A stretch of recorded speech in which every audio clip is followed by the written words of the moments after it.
Buenos días, profesor y compañeros. El día de hoy a nosotros nos tocó exponer sobre los ritmos biológicos, pero principalmente les vamos a hablar sobre los ritmos circadianos. Primero les quiero presentar estos tres conceptos que van a ser importantes. Entendemos que homeostasis es la capacidad de autorregulación que poseen los organismos vivientes para mantener un estado estacionario dinámico mediante la activación de sistemas de control fisiológico. La homeostasis es esencial para la sobrevivencia de un organismo y si un organismo no se encuentra en homeostasis, puede ser por la presencia de alguna patología. El arco reflejo va en 7 pasos. Para comenzar vamos a tener un estímulo que debe sensarse. Después la información será enviada a un receptor para así llegar a la vía aferente. Después entrará al centro integrador y después del centro integrador las vías eferentes transmiten las señales a los sistemas efectores que expresan las diferentes respuestas. Pueden ser una respuesta fisiológica o una respuesta conductual. En cuanto a la retroalimentación negativa, vamos a entender que si algo sube, el efecto lo va a bajar. Por ejemplo, si nos sube la glucosa sanguínea, se va a liberar insulina. Y como efecto se va a dar que esta glucosa que liberó la insulina baje. En cuanto a la retroalimentación positiva, vamos a entender que si algo sube, el efecto lo va a subir más. Entonces, estos casos no pasan tanto, pero sí hay algunos procesos fisiológicos que lo necesitan para su buen funcionamiento. Uno de esos es el parto.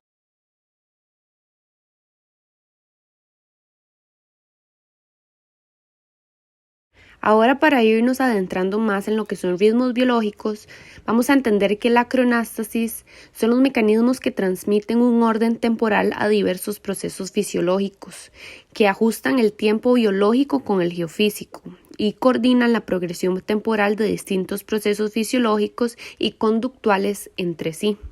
Vamos a tener diferentes ritmos biológicos. El primero es el circadiano, que es alrededor de un ciclo por día. Este es el que más vamos a estudiar porque tiene más procesos. El ultradiano es más de un ciclo por día, por ejemplo, la liberación de hormonas. El infradiano, como lo dice su palabra, es menos de un ciclo por día, por ejemplo, la ovulación. El circalunar es una vez por mes, por ejemplo, el ciclo menstrual en mujeres. Y el circanual es una vez por año, por ejemplo, la hibernación que varios animales tienen. Ahora le paso la palabra a mi compañera Daniela. ¿Qué son los ritmos circadianos? Los organismos presentan comúnmente una conducta y proceso fisiológico sujetos a un periodo de 24 horas. Lo anterior sucede como consecuencia de expresión de genes cíclicos endógenos estimulados por un bucle de transcripción de traducción central. Los ciclos circadianos pueden ser dependientes por señales ambientales externas como la luz, temperatura, etc. Núcleo supraquiasmático. Este es el centro principal de regulación de los ritmos circadianos. Funciona de la siguiente manera. Al inicio del día circadiano, las primeras horas de la mañana, tipo 6 de la mañana, se activa la transcripción de los genes PER1-3 y CRI1-2. Estos se activan por los heterodímeros que forman las proteínas bimol-1 y clock. Las proteínas bimol-1 y clock ya dimerizadas entran al núcleo. En el núcleo se van a unir a la secuencia iBox en la región promotora. Esa unión va a permitir que se aumente la transcripción de una serie de proteínas importantes, entre las que resaltan PER y CRI, que provienen de los genes PER1-3 y CRI1-2. Estas últimas proteínas también tienen que dimerizarse para poder actuar. Una vez que estas ya están dimerizadas y fosforiladas, salen del citoplasma en donde están acumuladas y entran al núcleo, en donde se acumulan, y esto lo hacen hacia la mitad del día. El comienzo de la noche a las 6 de la tarde. Ahora le daré la palabra a mi compañera Sofía Vallejo. Ahora bien, una vez en el núcleo, PER y CRI inhiben la transcripción de bemol1 y CLK. Esta transcripción termina a las 12 de la noche. Para reiniciar un nuevo ciclo, el cual empieza a las 6 de la mañana, se tiene que esperar que PER y CRI se hayan degradado en el núcleo. Esta degradación ocurre de 12 de la noche a 6 de la mañana. A esa hora se vuelve a estimular la transcripción de PER y CRI por bemol1 y CLK. Dicho esto, es importante mencionar que la inhibición generada por las proteínas PER y CRI es denominada asa de retroalimentación negativa. En cambio, las proteínas bemol1 y CLK realizan una retroalimentación positiva. Las asas de retroalimentación mencionadas anteriormente vienen acompañadas de otras asas complementarias. Estas son las siguientes. En el núcleo también se encuentran las proteínas REV-ERB, las cuales son las encargadas de inhibir a bemol1. Y a su vez R o RS, que al contrario es el que estimula la transcripción de bemol1. Por su parte, CLK no tiene regulación, pero si bemol1 no está, no se podría estimular la transcripción de PER y CRI. Sin embargo, hay otra proteína que inhibe la transcripción de bemol1 y CLK llamada DEC1-2. Ahora mi compañero Alejandro les va a hablar un poco sobre los relojes periféricos. Los relojes periféricos son aquellos que se encuentran en cada órgano del cuerpo y que permitirán que los tejidos y órganos individuales respondan de manera diferente a señales generadas por el núcleo supraquiasmático y reaccionan selectivamente a algunas señales ambientales, como por ejemplo el tipo de alimentación. Ahora, para hablar de la interacción entre el reloj central y los relojes periféricos, es importante mencionar que estos se sincronizan mediante hormonas, señales nerviosas que provienen del sistema nervioso autónomo y mediante factores externos, como pueden ser la temperatura, la actividad física, la alimentación, el estrés, entre otros. En esta interacción existe una vía que se llama el tracto retino-hipotalámico. Para este, diversos sistemas van a interactuar. Dentro de ellos estarían partes como la neurona del núcleo supraquiasmático, el ciclo día y noche, los ojos, las células ganglionares, la melanopsina, el ganglio cervical, la glándula pineal y la melatonina. Esta vía va a ser explicada más adelante por mi compañero Fabián. Ahora vamos a ver lo que es la melatonina como regulador circadiano.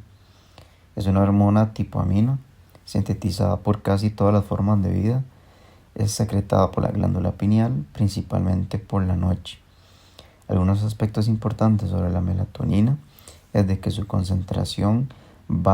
mayor concentración va desde las 8 de la noche a las 7 de la mañana. También que va a ser fundamental para la regulación de los ciclos circadianos. También que su producción, su concentración y su señalización es fundamental para la homeostasis metabólica. Y que conforme más viejos nos hacemos, entre más edad tengamos, va a disminuir la cantidad de melatonina. Ahora, ya mencionamos que la melatonina es muy importante. Entonces, si el núcleo supraquiasmático es el reloj por excelencia, se tiene que relacionar con la melatonina. ¿Cómo se relaciona? Hay un tracto que se llama tracto retino-hipotalámico.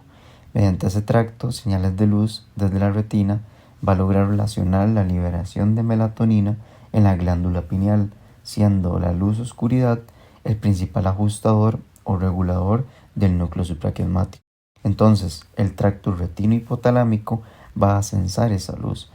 Las células ganglionares retinianas fotosensibles son las células que van a captar esa luz y va a permitir la regulación del núcleo y eventualmente de melatonina. Va a haber una serie de reacciones de las células ganglionares al núcleo supraquiasmático. Del núcleo supraquiasmático va a llevar la información al núcleo paraventricular y el núcleo paraventricular lleva la información a los melanocitos que producen la melatonina ubicada en la glándula pineal. Ahora, la melatonina va a permitir una serie de cosas en el cuerpo. Entre ellas están primero es la hormona conocida como la hormona del sueño. La hormona del sueño tiene actividad antioxidante. Sus concentraciones normales se relacionan con una correcta función cognitiva. Es anticancerígena. Hay tratamientos para pacientes internados, sea en unidad de cuidados intensivos o no, y reduce el tiempo de hospitalización. También hay estudios que demuestran que reduce la severidad, que es la patología por internamiento por COVID-19. A su vez, la melatonina actúa sobre células diana o blanca, casi en todos los tejidos del cuerpo, y actúan uniéndose a receptores de membrana o receptores acoplados a proteínas G. Entonces, regula básicamente todos los órganos mediante su unión a estos receptores. Otros datos importantes sobre esta hormona es que es sintetizado en varios organismos, no solo en mamíferos, también en hongos, bacterias, y aunque se asocia la producción de la glándula pineal, sí se produce mucho más en la glándula pineal, pero también se va a producir en muchos tejidos del cuerpo, en casi todos los tejidos del cuerpo. Entonces, lo producimos en los melanocitos, en otros tejidos en cantidades pequeñas, y también lo podemos encontrar en algunos alimentos. Ahora, también es importante mencionar que hay un aminoácido que sin él no podríamos producir la melatonina, que es el triptófano. Lo que significa que necesitamos cantidades importantes de triptófano para la producción de esta hormona. Ahora, en esta ruta no solo se produce melatonina, sino también se produce serotonina, que es la hormona de la felicidad, conocida como la hormona de la felicidad.